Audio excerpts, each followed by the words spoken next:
بسم الله الرحمن الرحیم. با سلام خدمت محصلین عزیز و گرامی. به دلیل اینکه محصلین برای ما پیام های متعددی را دادن و گفتن و از ما خواهش کردن که یک مقداری درس های بیوشیمی دو برای ما مغلق و پیچیده است. به جهت مرور بر دروس گذشته ما خواستم برای اینکه محصل در مشکلات درسی خودشان، مشکلاتی که در 8 هفته محصلین دارن، این مشکلات برایشان حل شود. گفتم که بیایم و 4 هفته درسی را در یک جلسه خلاصه بگم و به صورت مختصر اون نکات مهم و کلیدی درس ها را در قالب یک ویدیو برای شما پر کنم. از جلسه اول تا 4 جلسه اول به همین شکل براتان نکات کلیدی و مهمش میگم. در جلسه اول نکته بسیار مهم، یکی از نکات بسیار مهم مسیرهای متابولیکی بود که 3 نوع مسیر داره: مسیرهای آنابولیکی، مسیرهای کاتابولیکی و مسیرهای آمفیبولیک. میبینیم مسیرهای آنابولیکی مسیرهایی است که مولکولهای کوچکتر ایجاد یک مولکول بزرگ میکنه که این مسیر نیازی به مصرف انرژی داره. مسیرهای کاتابولیکی برعکس مسیرهای آنابولیکی مسیرهایی است که مولکول بزرگتر تبدیل به مولکولهای کوچکتر میشه و در نهایت سوخته میشه و تولید انرژی میکنه. مسیرهای آمفیبولیک مسیرهای دوگانه هستند، یعنی هم در این مسیرها تعاملات آنابولیکی و هم تعاملات کاتابولیکی در جریان است. مسیرهای آنابولیکی پسوند ژنزیس داره، مثل لیپوژنزیس، گلایکوژنزیس، پروتئوژنزیس، کتوژنزیس. مسیرهای کاتابولیکی پسوند لایزیس داره، مثل گلایکولایزیس، لیپولایزیس، پروتئولایزیس، کتولایزیس. بیشتر پسوند لایزیس استفاده میشه. نکته دومیه که مسیرهای کاتابولیزمی 3 مرحله داره. مرحله اول این مسیرها مرحله است که مولکولهای بزرگ به مولکولهای کوچکتر تبدیل میشه، ولی هیچ انرژی در این قسمت به صورت ATP آزاد نمیشه. مرحله دوم مرحله است که مولکولها وارد حجره میشن و در سایتوزول حجره به مولکولهای کوچکتر تبدیل میشن. در این مرحله میزان انرژی تولید میشه، ولی انرژی به میزان کم تولید. مرحله آخر مرحله است که در مایتوکندریای حجره انجام میشه و در این مرحله کاتابولیزم میزان بسیار زیاد انرژی تولید میشه. بخش دیگه که در جلسه اول درسی مهم هست و خوبه که شما اطلاعات خوبی در این قسمت داشته باشین، است که مواد سگانه، چه کربوهیدرات ها، چه پروتئین ها و چه شحمیات، همه رژیم غذایی که ما استفاده میکنیم از این 3 حالت خارج نیست.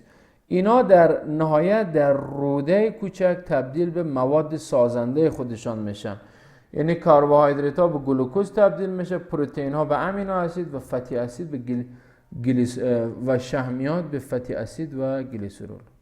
تمام این مولکول های سازنده ماکرومولکول ها وقتی که میخوان سوخته شون و تولید ATP بکنن یک مسیر مشترک دارن.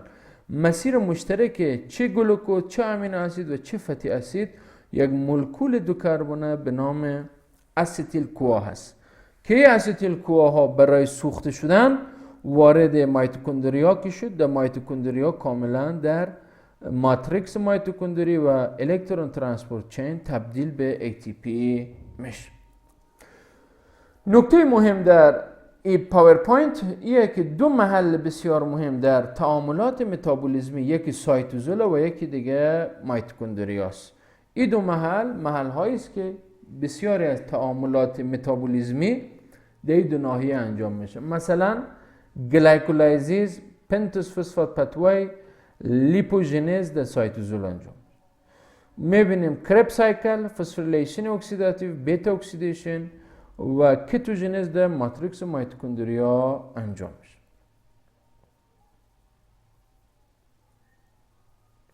نکته مهم دیگه ناقلین یا حاملین الکترونه که در متابولیسم بسیار رول داره. 4 حامل یا ناقل الکترون داریم: NAD، FAD، NADP و FMN. 4 ناقلی است که در تعاملات اکسیدیشن و ریداکشن وظیفه انتقال الکترون داره. بخصوص 2 ناقل NADH و FADH که اینا NADH به عنوان در حقیقت معادل با 3 ATP و FADH معادل با 2 ATP در حالت تقریبی میباشه. در پاورپوینت اول اون نکات کلیدی رو خدمت شما، نکات مهم و خلاصه رو برای شما گفتیم. در پاورپوینت دوم گلایکولایزیز رو میگیم برای شما.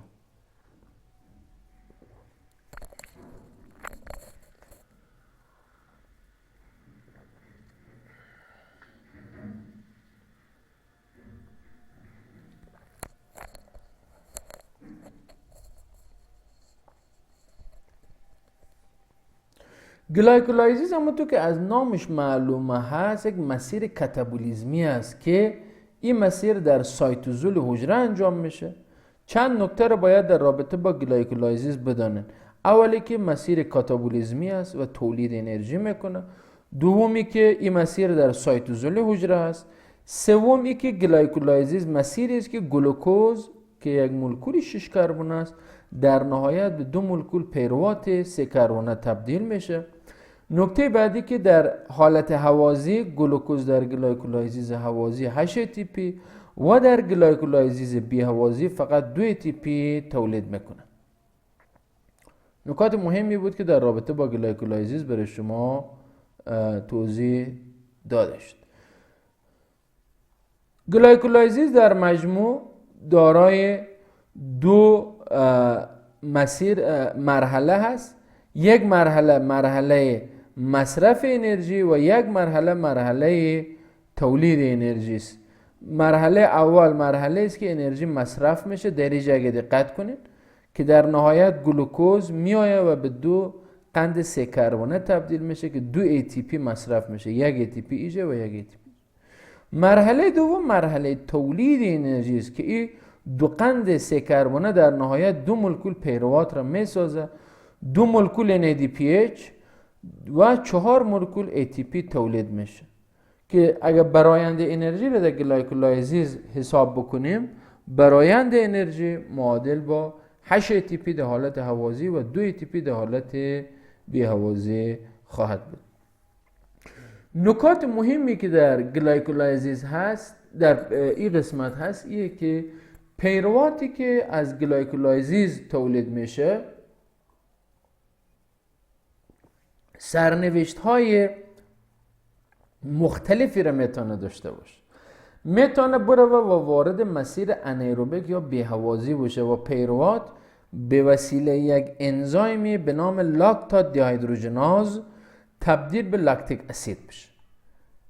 میتونه سرنوشت دیگه هم داشته باشه. میتونه پیروات وارد ماتریکس مایتوکندریا شوه و در مایتوکندری تبدیل به استایل کوا شوه. انزایمی که پیروات را به استایل کوا تبدیل میکنه در این انزایم میگن پیروات دیهیدروژناز.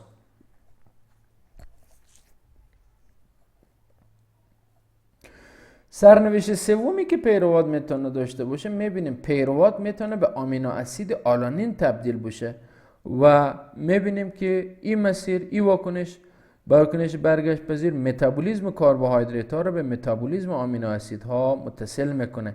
انزایمی که پیروات به آلانین تبدیل میکنه ALT نام داره، آلانین آمینو ترانسفراز گفته میشه.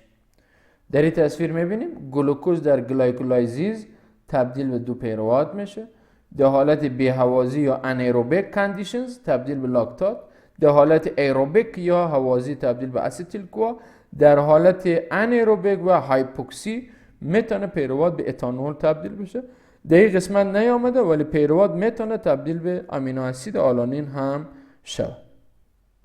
میبینیم در این تصویر کل گلایکولیزیس از دو مرحله است. مرحله اول مرحله ای که گلوکوز در نهایت به دو قند سه کربونه تبدیل میشه، مرحله مصرف انرژی است که 2 ATP مصرف میشه. مرحله بعد مرحله تولید انرژی است که این دو قند در نهایت 2 پیروات را میسازه که در نهایت میبینیم 2 ATP که میشه 2 ضرب 2 4 ATP و 2 NADH در اینجا تولید خواهد شد. و در حالت میبینیم تولید در حالت بی هوازی فقط 2 مولکول ATP تولید میشه. در حالت هوازی میبینیم که در گلایکولیزیس 8 مولکول ATP تولید خواهد شد.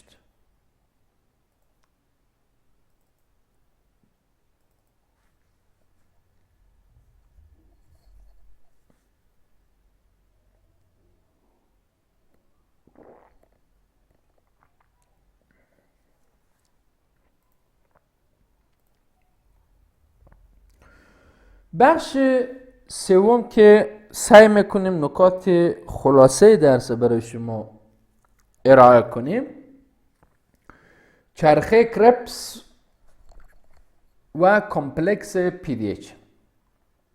کامپلکس PDH و چرخه کربس.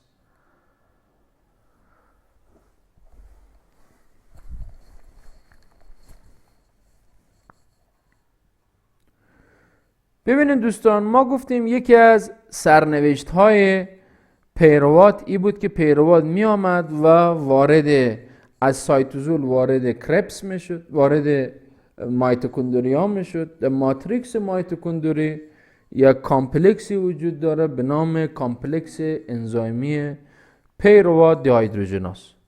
این کامپلکس انزایمی پیروات دهیدروژناز وظیفش ایه که پیروات را به اسیتایل کوا تبدیل بکنه که میبینیم تعاملش به این صورت هست. در این تصویر میبینیم. پس این پیرواتی که از گلایکولیزیس حاصل میشه، یکی از مسیرهاش مسیر ایروبیک و هوازیه که وارد مایتوکندریا میشه. در ماتریکس مایتوکندری این کمپلکس انزایمی پیروات دهیدروژناز وجود داره که این وظیفه این کمپلکس تبدیل کردن پیروات به اسیتایل کوا هست که پیروات 3 کربن داره، اسیتایل کوا 2 کربن. یکی از کربن های پیروات به صورت کربن دی اکساید آزاد میشه. چند ویژگی که این کامپلکس داره، یکی برگشت ناپذیره، یکی در ماتریکس مایتوکندری وجود داره و یکی در تبدیل یک پیروات به اسیتایل کوا یک مولکول NADH تولید میشه.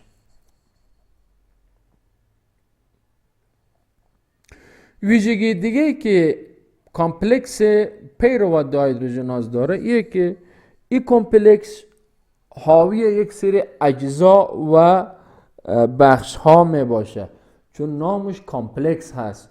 3 انزایم و 5 کوانزایم در ترکیب این رول داره.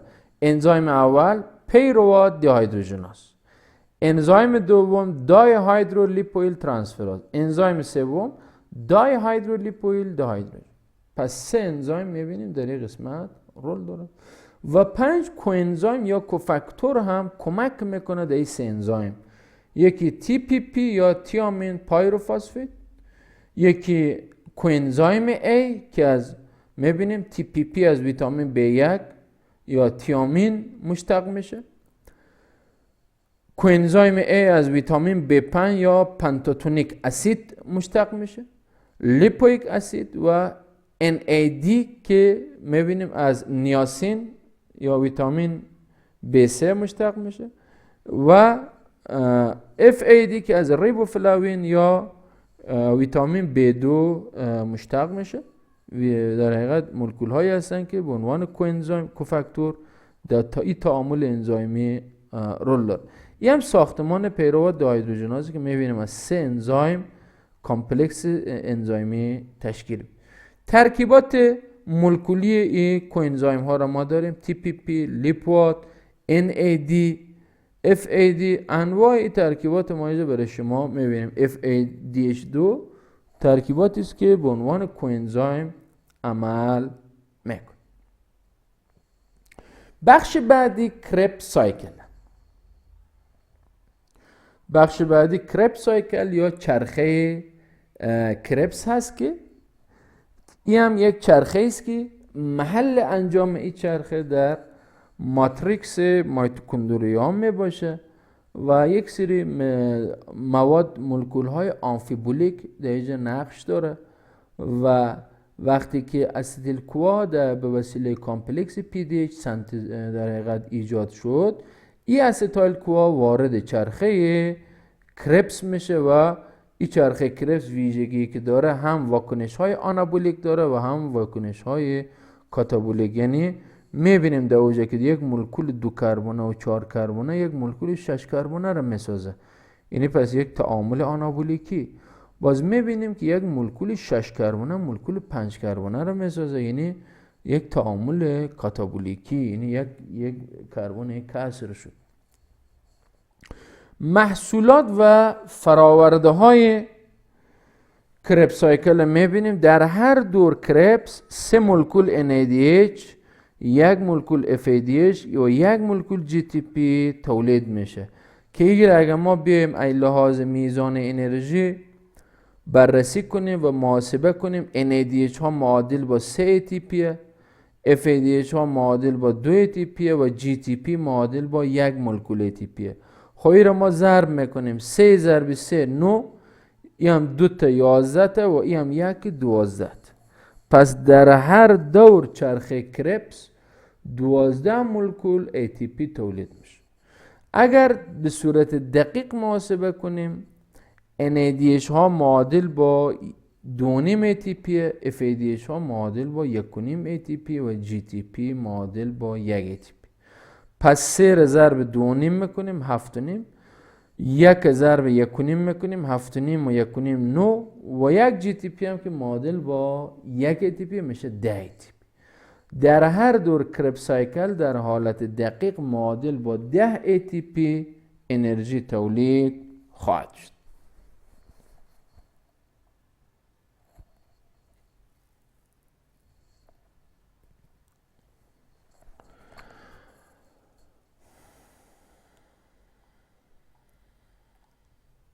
میایم تعاملات چرخه کربس را به صورت خلاصه در این سلاید برای شما توضیح.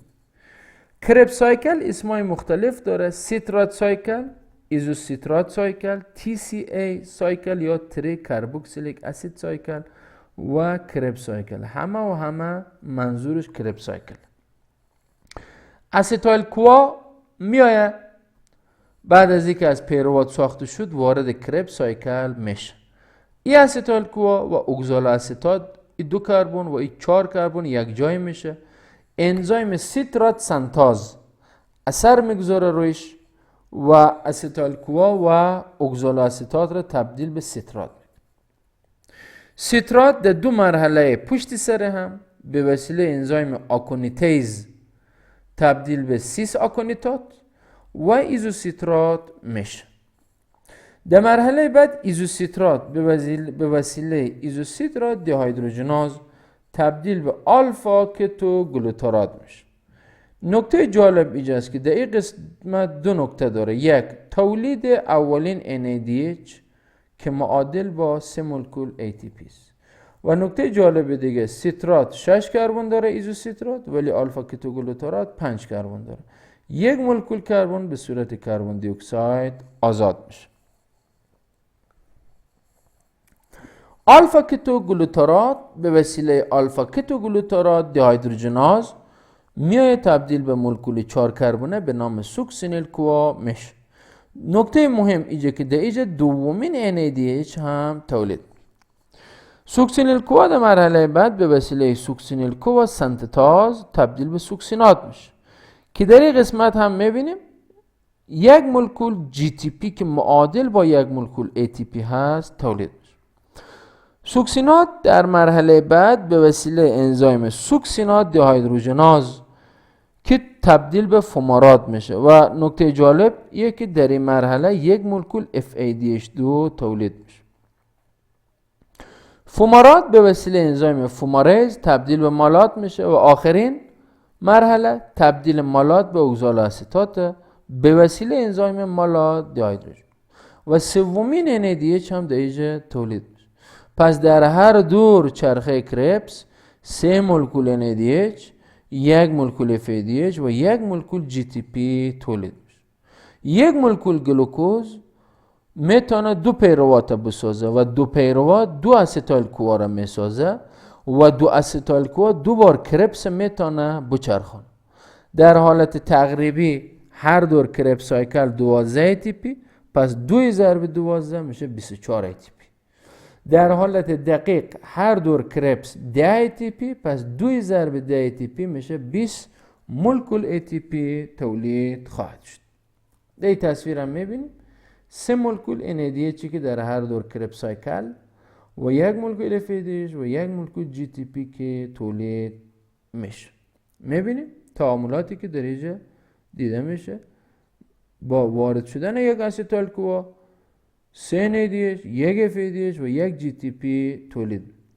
و نکته خیلی مهم که در امتحان هم میآید و بسیار مهمه اینه که ماکسیموم تولید انرژی که از 1 مولکول ATP، از 1 مولکول گلوکوز در حالت هوازی ایجاد میشه چه میزان ATP؟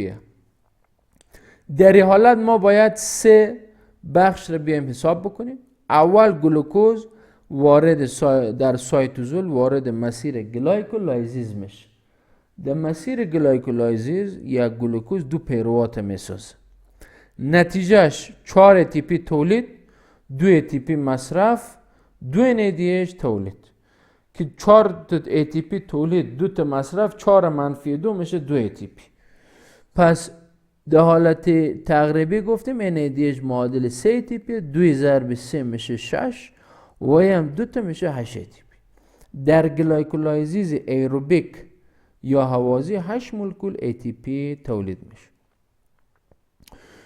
در مرحله بعد پیروات به وسیله انزایم پیروات دیهایدروژناز در ماتریکس مایتوکندریا میآید و 2 مولکول پیروات را تبدیل به 2 مولکول استایل کوا میکنه که در یک قسمت 6 مولکول، چون 2 NADH تولید میشه، هر NADH هم معادل با 3 ATP، 2 ضرب 3 میشه 6 ATP.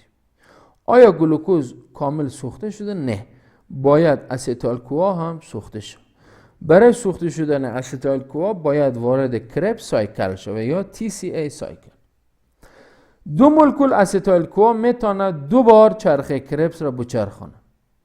در هر بار 3 NADH، 1 FADH و 1 GTP که معادل با 12 ATP بود تولید میشه. 2 ضرب 12 میشه 24. پس 2 استایل کوا میتونه 24 ATP را در کربس سایکل تولید کنه.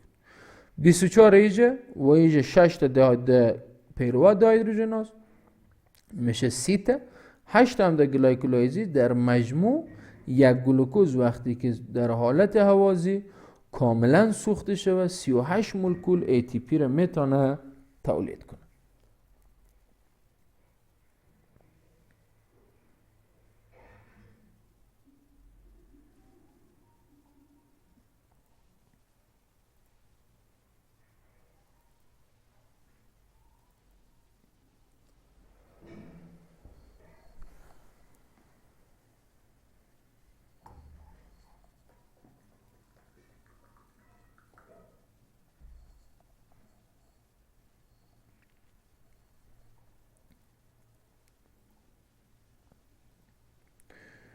بخش 4 درس امروز ما زنجیره انتقال الکترون و فسفوریلیشن اکسیداتیو هست که این بخش هم الان برای شما توضیح خواهد دادم.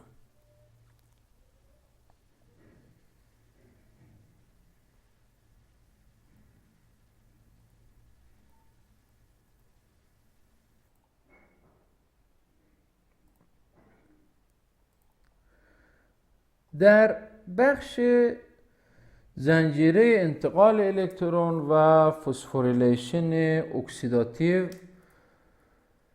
در شروع آناتومی مایتوکندری را محصلین عزیز باید خوب یاد داشته باشن که مایتوکندریا ارگانیلی هست که بخصوص در موجودات هوازی مثل انسان نقش مهمی در تولید انرژی داره و میتونه در حقیقت بیشترین میزان ATP را در داخل مایتوکندریا تولید.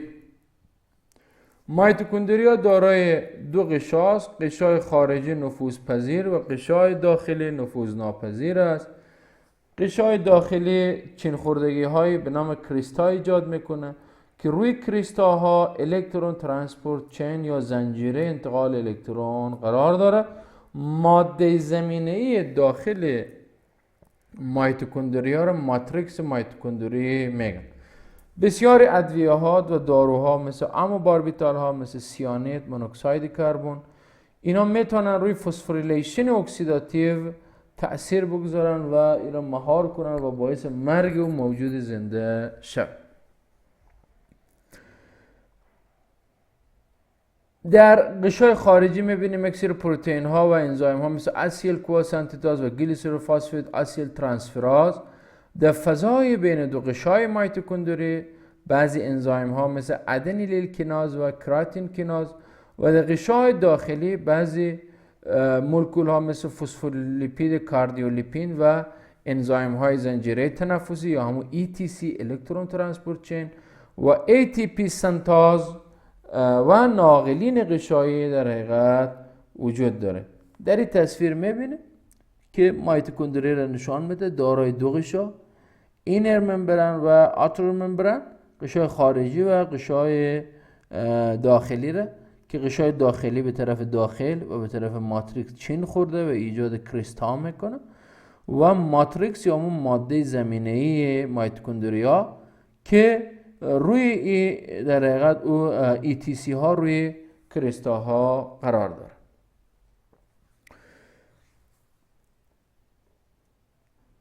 جالب اینجاست که حجرات مختلف تعداد ETC های مختلفی را دارن. بعضی انساج مثل نسج قلبی به دلیل فعالیت بسیار زیادش تعداد ETC های بیشتری داره و بعضی انساج دیگه مثل انساج حجره کبدی، حجرات کبدی میگه که تا 10,000 ETC هر حجره داره، ولی حجرات قلبی تا 30,000 ETC میتونن داشته باشه. یکی از ساختارهای مهمی که در ETC رول داره پروتئین آهنگوگرد یا آهن سلفره به نام پروتئین FES که اگه دقت بکنن یک پروتئینیه که در پروتئین آهن وجود داره و هر اتم آهن با چهار آمینو اسید سیستئین که سیستئین های طرف سلفرشون میان به آهن متصل میشن. پس هر آهن با 4 سلفر سیستئین متصل میشه. ببینین الان اتم آهن 1 سلفر، 2 سلفر، 3 سلفر و با 4 سلفر در حقیقت متصل شد. میبینیم که در حقیقت توکسین ها، داروها، مواد کیمیاوی و آنتی بیوتیک های مختلف که بخش های خاصی از کامپلکس ETC را میتونن تحت تأثیر خودشان قرار بدن و این بخش ها را از بین در غیر فعال کنن و مانع از در حقیقت عملکرد الکترون ترانسپورت چین یا ETC شود. میبینیم مثلا در این قسمت مالونات توقف میکنه در قسمت کامپلکس شماره 2 یا سوکسینات دهیدروژناز، یا کربوکسین میبینیم که در قسمت انتقال الکترون ها از کمپلکس 2 به کوانزیم کیو تأثیر میگذاره، یا میبینیم انواع مختلف یا آنتیمایسین A که در کمپلکس شماره 3 یا کمپلکس سایتوکروم BC1 تأثیر میگذاره، یا سیانید هیدروژن سولفید در حقیقت هیدروژن سولفید هیدروژن، مونوکساید کربن و سیانید که میبینیم در کمپلکس شماره 4 یا کمپلکس در حقیقت شماره 4 یا کمپلکس سایتوکروم اکسیداز تأثیر میگذاره و باعث این میشه که این کمپلکس غیر فعال بشه و مانع از الکترون ترانسپورت چین میشه. و سایر آنتی بیوتیک های دیگه مثل اولیگومایسین و آموباربیتال ها و مولکول های دیگه که میتونه بخش های مختلف ETC را تحت کنترل خودش قرار بده. این سلات خیلی مهمه دوستان، دقت کنین. در بدن انسان دو نوع ATP تولید میشه، یکی ATP های سابستریتی و یکی هم ATP های اکسیداتیو. ATP هایی که در خارج میتوکندریا در خارج از ETC تولید میشه ما به اونا میگیم ATP های سوبسترایی. یعنی چرا به اینا سوبسترایی میگن؟ به دلیلی که این ATP ها زمانی تولید میشه که سابستریت میایه تبدیل به پروداکت میشه، در اثر این تبدیل یک ATP تولید میشه. پس چون در اثر تبدیل سوبسترا به پروداکت و محصول یک ATP تولید میشه و در سطح سوبسترا تولید میشه، به اینا میگن ATP های سوبسترایی، که اینا بخش کمی از ATP ها را در خودشان اختصاص میده. کمتر از 10% از ATP های بدن ATP های سوبسترایی میباشه، ولی بیش از 90% از ATP ها در موجودات هوازی ATP های اکسیداتیو هست. ATP هایی هست که به وسیله کامپلکس ATP سنتاز در غشای داخلی میتوکندری تولید میشه و ADP و فسفید ایجاد ATP میکنه.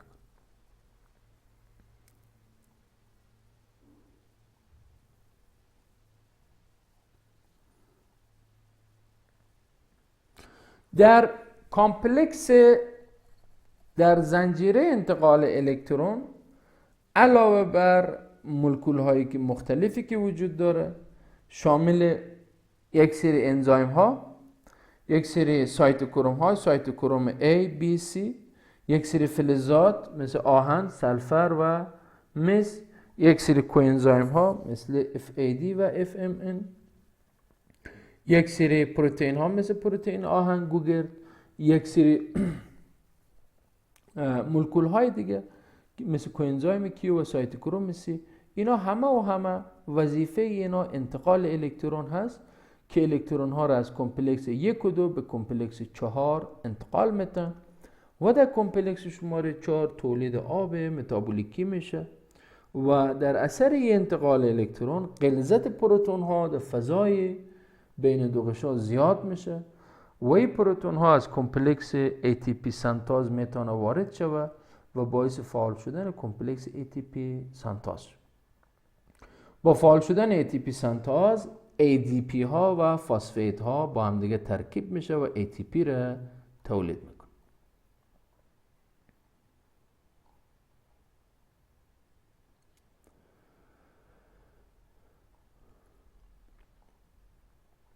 در کامپلکس ATP در حقیقت در بحث ETC 4 کامپلکس وجود داره. کامپلکس شماره 1 به نام NADH دهیدروژناز، کامپلکس شماره 2 به نام سوکسینات دهیدروژناز یا FADH دهیدروژناز، کامپلکس شماره 3 یا سایتوکروم BC1، کامپلکس شماره 4 یا سایتوکروم اکسیداز. کامپلکس شماره 1 وظیفه گرفتن الکترون ها از NADH داره. کمپلکس شماره 2 وظیفه گرفتن الکترون ها از FADH داره. کمپلکس شماره 1 و 2 الکترون ها را میگیره در کوانزایم Q تحویل میده به این صورت، چه کمپلکس 1 چه کمپلکس 2 که کمپلکس 1 NADH دهیدروژناز، کمپلکس 2 سوکسینات دهیدروژناز. هر دو اینا الکترون ها را که گرفتن در کوانزایم Q تحویل میدن. کوانزایم Q الکترون ها را در کمپلکس 3 یا سایتوکروم BC1 میده. کمپلکس شماره 3 الکترون ها را در سایتوکروم C میده. سایتوکروم C الکترون ها را در کمپلکس شماره 4 میده که در کمپلکس شماره 4 در نهایت تولید آب متابولیکی میکنه. یعنی الکترون ها در نهایت دیجه میاد، پروتون، الکترون و اکسیژن تولید آب متابولیکی.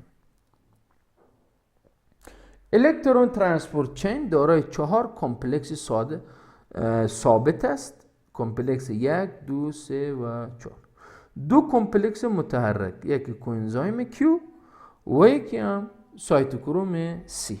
کوئنزایم کیو از کمپلکس 1 و 2 ده 3 میرسانه. سایتوکروم سی از کمپلکس 3 ده کمپلکس 4 متصل الکترون انتقال.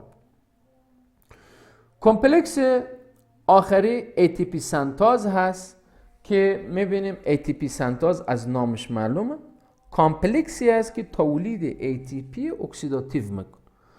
این کامپلکس از دو بخش تشکیل شده، یک بخش F0 و یک بخش F1 که در حقیقت میبینیم این بخش دیسک مانند و کروی شکل از پروتئین های به نام C تشکیل شده که این C پپتاید ها یا C پروتئین ها در حقیقت یک چینل پروتون می باشن و یک بخش دیگه به نام F1 که در طرف ماتریکس میتوکندری آویزان. بخش F0 و F1 به وسیله زیرواحد گاما در همدیگه متصل میشه. خود بخش F1 از 6 بخش تشکیل میشه، 3 بخش ساب یونیت آلفا و 3 ساب یونیت بیتا. ویژگی مهمی که بخش F1 داره در زیرواحدهای بیتا میبینیم که مولکول های ADP و فسفید متصله در حالت غیر فعال. وقتی پروتون ها وارد میشه و وارد بخش F0 میشه و این بخش شروع در حرکت میکنه، باعث فعال شدن ATP سنتاز میشه. وقتی که فی فعال شوه ADP ها و فسفید ها تولید ATP میکنه. این ATP که در حالت تولید میشه ATP اکسیداتیو گفته میشه که در حقیقت در اینجا بهتر مشخص میشه. کمپلکس 1 NADH دا هیدروژناز، فقط NADH ها الکترونش متا و اکساید میشه. کمپلکس 2 سوکسینات دا هیدروژناز که سوکسینات الکترونش متا FADH ها متا. کمپلکس 1 و 2 الکترون های خودشونه در کوئنزایم کیو متا. کوئنزایم کیو الکترون که یک مولکول متحرک هست، الکترون ها را میاره در کامپلکس 3 یا سایتوکروم BC1 متا. سایتوکروم BC1 الکترون خودشه در یک کامپلکس متحرک به نام سایتوکروم C متا و سایتوکروم C الکترون های کامپلکس 3 در کامپلکس 4 منتقل یا در سایتوکروم اکسیداز. در نهایت در کامپلکس شماره 4 الکترون هایی که از اینجا با خط آبی رنگ میبینیم آمده میاید اینجا، اکسیژن اینجا وجود داره، پروتون هم هست و این الکترون ها تولید آب متابولیکی میکنه. در هنگام انتقال الکترون در زنجیره انتقال الکترون کمپلکس 1 3 و 4 پروتون ها را پمپ میکنه به فضای بین دو غشا، باعث میشه غلظت پروتون ها در فضای بین دو غشا زیاد شود. به جهت ای که این غلظت تنظیم شود، پروتون ها میاین و از بخش F0 ATP سنتاز که گفتیم دو بخش داره، بخش F0 که داخل غشا است، غشای داخلی، و بخش F1 که آویزانه به طرف ماتریکس. بخش F0 یک چینل پروتونه که پروتون ها اینجا میاین و غلظت ناحیه فضای بین دو غشا را استاندارد و برابر میکنه. با انتقال پروتون ها از بخش F0 به طرف ماتریکس باعث فعال شدن کامپلکس ATP سنتاز میشه که با فعال شدن این کامپلکس باعث میشه که ADP و فسفیتی که در زیر واحد بیتای F1 قرار داره، این ADP و فسفیت تولید ATP بکنه. این ATP ها را ATP های اکسیداتیو یا در حقیقت میگه که بیش از 90% از ATP های موجودات هوازی از این نوع میباشه. محصلین عزیز و گرامی، ما سعی کردیم در قالب یک ویدیو بیایم 4 پاورپوینت شما رو به صورت خلاصه، مختصر و مفید هم دروس گذشته را یک مرور کرده باشیم و هم مشکلات شما را حل کرده باشیم و هم یک ابسترکت و چکیده از دروس گذشته برای شما داشته باشیم تا در امتحان هم با سهولت بیشتری از این ویدیو استفاده کنید و مشکلات خودتان حل کنید. برای تمام شما محصلین عزیز و گرامی آرزوی صحتمندی و پایداری را از خداوند بزرگ میخوام و از همه شما خداحافظی میکنم. خدا نگهدار.